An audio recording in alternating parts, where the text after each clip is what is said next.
barbecuing Homeland Secretary Jay Johnson.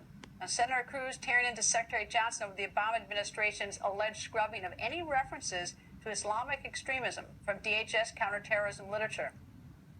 The FBI counterterrorism lexicon uses the word jihad 0 times.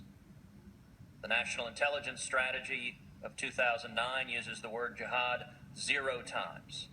The Strategic Implementation Plan to Prevent Violent Extremism of 2011 uses the word 0 times. The National Intelligence Strategy in 2014 uses the word 0 times.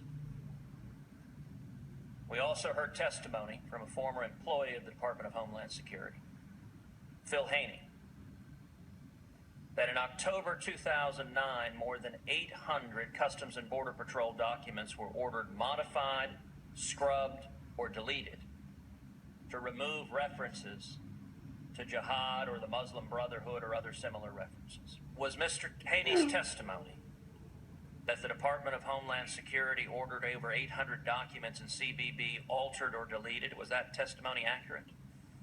I have no idea. I don't know who Mr. Heenan is. I wouldn't know him if he walked in the room. You have no knowledge of any records being changed to the Department of Homeland Security? Same answer. I have no idea, sir. Would it concern you if it was accurate?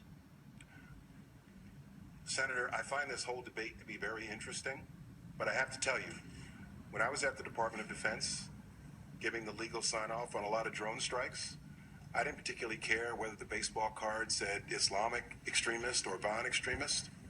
I think this is very interesting, but it makes no difference to me in terms of who we need to go after, who is determined to attack our homeland. My question was if you were aware that the information has been scrubbed.